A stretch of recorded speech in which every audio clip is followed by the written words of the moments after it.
So if we decide that we want to take this pawn back right away, most of the time what black will do is they will see this check and they're going to play this check, which is not a big deal at all. If they want to trade off their most active piece for one of our pieces that hasn't even been moved yet, that is fine.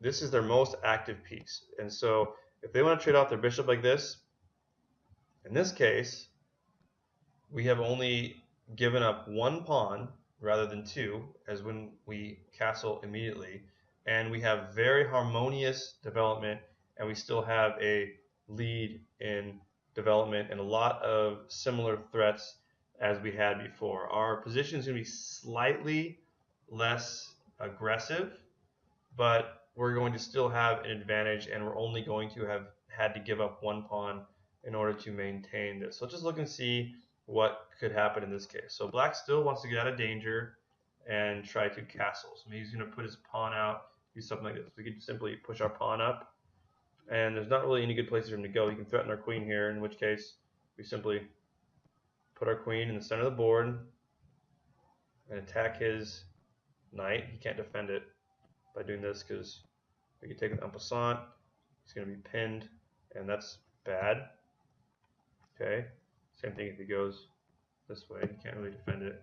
He's going to be in trouble. He's pinned, and it's going to be really, really dangerous for him. So already it's kind of tricky for black if he decides to play this way, and he's simply going to have to move his knight back somewhere and move him around. We are in the driver's seat, so actually playing his knight out right there is not a very good move to do. So he's going to look to see how can he get his pieces out and maintain this pawn lead.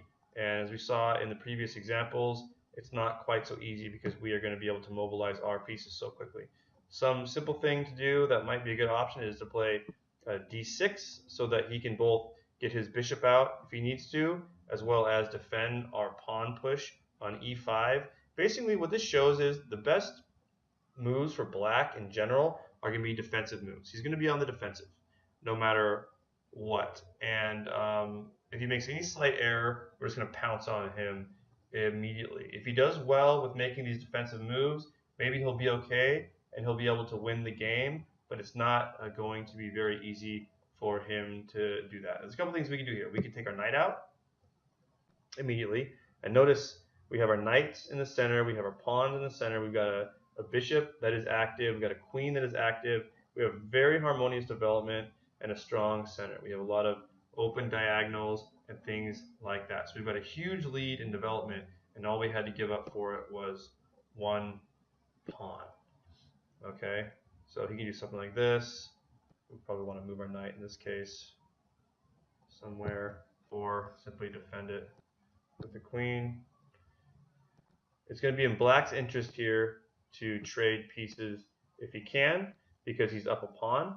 And so if he can trade pieces successfully and get himself into a position where he's up a pawn and the pieces are coming off the board, then he's going to have a really good chance of winning the game. So we always want to think about not letting them have the option to trade and not letting them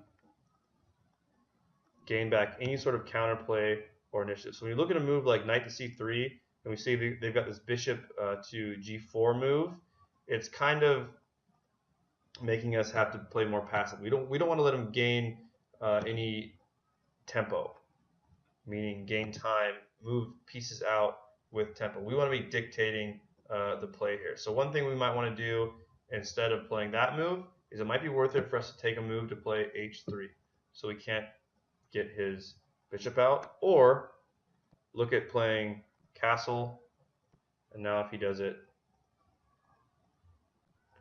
we can simply move our knight back. It's fine.